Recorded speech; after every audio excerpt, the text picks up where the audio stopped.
Bonjour à tous, bonjour à toutes. Pekka Jyotish Pab. Écoutez, je suis content de vous revoir encore, de partager avec vous la lecture de l'empreinte lumineuse du temps. Et je vous avoue que je vais au fur et à mesure, sans préparation particulière, en tout cas dans le choix des personnages.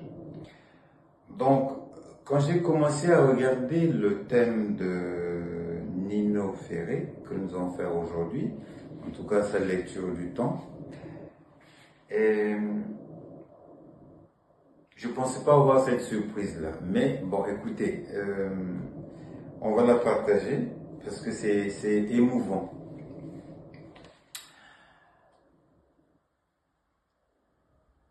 Son thème,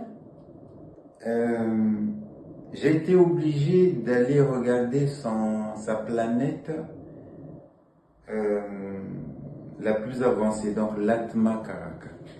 Pourquoi? Parce qu'en fait, en lui-même, le thème nous apprend quelque chose de très spécial parce que son axe karmique est inversé. En fait, on vient avec Ketu, qui nous a enseigné le passé, ou on apporte le passé pour venir vers le présent, exprimer les choses, et ainsi de suite. Et là, c'est tout le contraire pour lui. Mais ça nous enseigne quand même parce que c'est des choses qu'on trouve sur notre planète et dans les hommes et les femmes qu'on côtoie tous les jours, il y a des personnes qui sont comme ça. C'est pas une mauvaise chose, mais il faut savoir le gérer. Il faut le connaître plutôt, ne pas subir. Donc, la planète, en tout cas, la planète d'âme de Nino Ferré. Et pourquoi j'ai choisi Nino Ferré? Parce que, encore une fois, je vous dis, je suis musicien, j'aime la musique, j'ai un goût particulier pour la musique, quoi, en fait. Je la joue aussi. Et la chanson Le Sud me plaît toujours. Quand je l'écoute, ça me donne quelque chose de très frais. C'est les vacances, c'est l'été, on tombe dans la piscine, on se court après, on s'amuse, on rigole, c'est très très léger. Et donc j'ai été regarder l'axe karmique de Nino Ferré. J'ai regardé sa planète d'âme. Sa planète d'âme, c'est le soleil. Alors, quand vous avez une planète d'âme comme le soleil, il y a vraiment des exigences. C'est lesquelles? L'individu, en tout cas quand on est avec la planète d'âme comme le soleil, on possède une attirance forte pour le pouvoir. La position, le respect, et on aspire à une certaine légitimité. Voilà tout le nœud du problème, la légitimité. Alors, en tout cas avec Nino Ferré, la personne désire exprimer son indépendance, atteindre ses propres buts, et il est essentiel de développer, quand on a le soleil comme Atma Karaka, une vision à long terme de sa vie et de son incarnation. Mais il est aussi important d'apprendre l'humilité, d'apprendre à vaincre son égoïsme pour maintenir des relations harmonieuses avec l'autre. Mais quand on a un Atma Karaka comme le soleil aussi, il faut être proche de la nature. Bien sûr, parce que dans la nature, il y a les 5 éléments. Il y a l'eau, le feu, la terre, et tout ce que vous connaissez bien. Alors, avec Nino Ferré, l'axe karmique est inversé. Et Rahu est en 7e maison et Ketu est en première maison.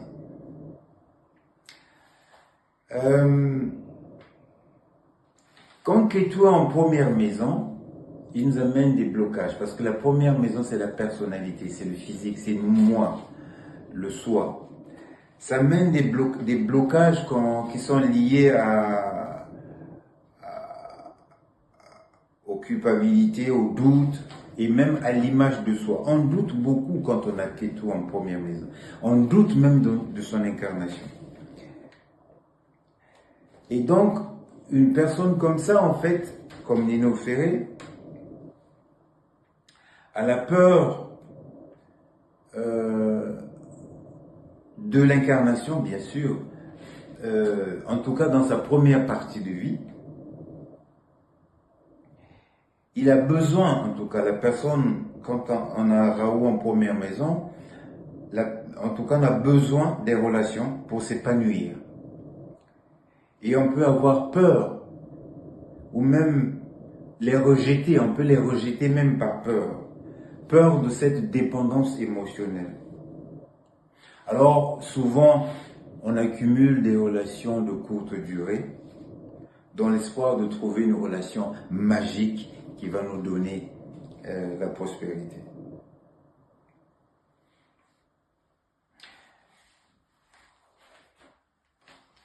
Nino Ferré s'incarne avec Ketu en Ashleisha. L'Ashleisha est dirigé par Mercure. Donc, je vous avais dit que l'Ashleisha, c'est le serpent, en fait. C'est un nakshatra qui est comme ça, qui porte le poison. Ça nuit vraiment, mais il y a aussi l'antidote dans ce poison.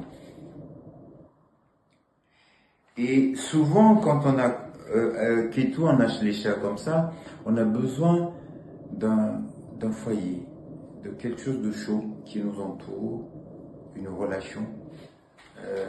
Notamment, ça avec la mère, ça se passe, mais aussi avec l'autre. On a besoin vraiment, on a une sensibilité très profonde quand on a Ketu en Ashleisha comme ça.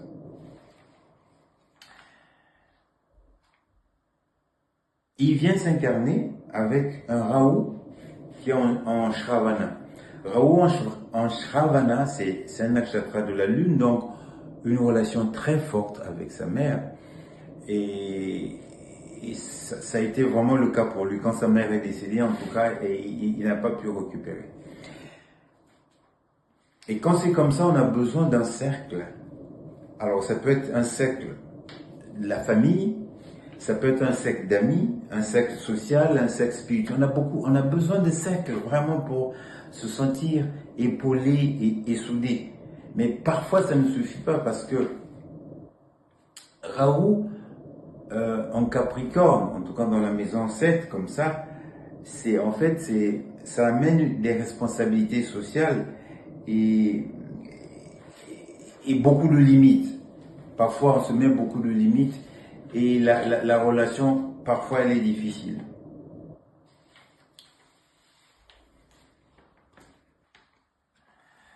Mais surtout, quand on a comme ça Raoult en Shravana et en Capricorne, il y a aussi un écueil, c'est-à-dire qu'il y a un refus de se plier. Et en tout cas, on doit respecter ses engagements. On est stressé, on est fatigué parce que on se plie à certaines exigences et comme le Capricorne a horreur de s'écraser, et donc ça rend la relation très très difficile. Voilà un peu l'incarnation de Nino Ferré. Donc il vient avec un Ketu comme ça, et qui souvent qui prend ses distances pour venir vers Raoult, chercher un cercle d'amis, chercher vraiment un feu autour duquel, avec des personnes qui peuvent nous souder. Et parfois, ça ne suffit pas. Alors, je vous ai dit que Raoult en Ashleisha il y a le poison et l'antidote en même temps. Alors, l'antidote, on le voit, l'antidote où? L'antidote se trouve dans les conjonctions. En tout cas, pour Nino Ferré, il y a 3 conjonctions dans sa maison 1. En tout cas, des planètes qui sont avec Ketu. La première, c'est le Soleil. Et là, quand le Soleil est avec Ketu, comme je vous avais dit, c'est comme une petite éclipse. C'est une éclipse. Et la lumière, en tout cas, le côté intuitif ressort. C'était quelqu'un de très intuitif, quelqu'un de très visionnaire. Et quand on s'ouvre à ça, ça peut être un antidote pour sortir de ce manque de feu, de cercle qu'il avait du mal à avoir. La relation, quand c'est comme ça, peut être aussi difficile avec le père, mais au moins, si on s'ouvre à l'intuition, ça peut nous sauver. En tout cas, ça a été un peu le cas pour lui. Il y avait une autre conjonction qui pouvait le sauver aussi, qui l'a sauvé probablement, qui l'a maintenu, c'est avec Mercure. Ketu Mercure donne quelque chose de très très intéressant, une intelligence exceptionnelle. C'est ce qu'il avait. Il a fait des études en archéologie, il a fait des fouilles, il a excellé dans ce domaine-là. Et ça donne aussi, ça donne ça en fait, une intelligence particulière. Encore faut-il s'ouvrir à ça. En Juji, ça s'appelle Aditya Buddha Yoga. C'est un yoga qui est très particulier. On peut s'ouvrir avec ça à l'astrologie, à l'alchimie, à l'informatique, à l'intelligence artificielle, en tout cas au monde moderne. Ça ouvre une intelligence à ça. Il y a une troisième possibilité que Ketu lui a donnée aussi pour sortir vraiment de ce carcan où il était enfermé. En plus, il était fils unique. C'est la combinaison avec Vénus. Cette combinaison avec Vénus, en tout cas dans sa première maison, pouvait lui donner un développement personnel assez important et sympathique, notamment au niveau de sa spiritualité. Et notamment la rencontre d'un maître particulier qui pouvait l'aider. Mais encore fallait-il qu'il s'ouvre à ça.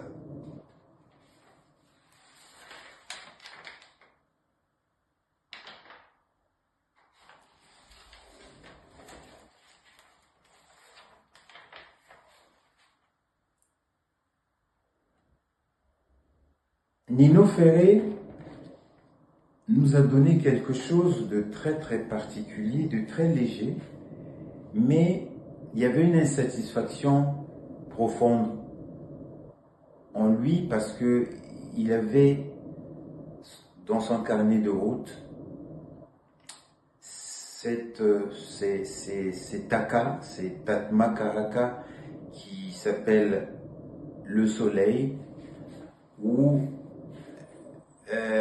la recherche de la légitimité, c'était quelque chose de très très fondamental. C'était son carnet de route et il fallait qu'il le sache. Peut-être qu'il a su ou il a su. Enfin, c'est quelque chose qu'il fallait qu'il gère. Quand on a ça, quand on a l'Atma Karaka comme soleil, c'est très exigeant. Et il a beaucoup vécu à Paris, il a beaucoup vécu dans les grandes villes. À un moment, il est allé à la campagne, un peu pour se retirer, mais ça n'a pas suffi parce qu'il voulait quand même cette légitimité qui ne lui a pas été accordée. Et voilà à peu près la lecture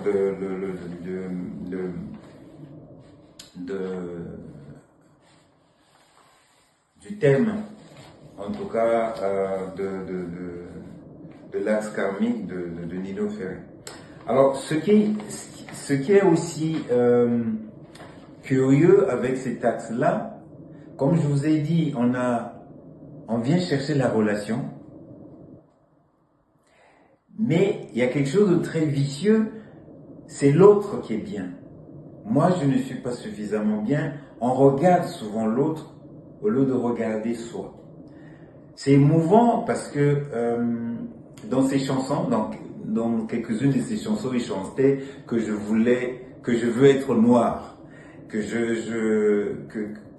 parce que lui sentait que c'était les noirs, le rhythm and blues et tout ça qui était bien pour lui, que lui n'était pas. En fait, c'est toujours l'autre. En fait, c'est le piège de cet axe karmique parce qu'en fait, la véritable solution, il faut la trouver en soi. Mais c'est difficile. Voilà ma lecture de l'empreinte lumineuse du temps de Nino Ferré. Si vous avez aimé, partagez, commentez et likez. À demain. Alors demain, je vais vous faire un axe karmique aussi de quelqu'un qui a chanté pour Louis Armstrong. Armstrong, je suis pas noir de peau, mais vous connaissez la suite. C'est Claude Nougaro. C'est intéressant parce qu'ils ont quelque chose de commun, tous les deux. À demain et bien des choses chez vous.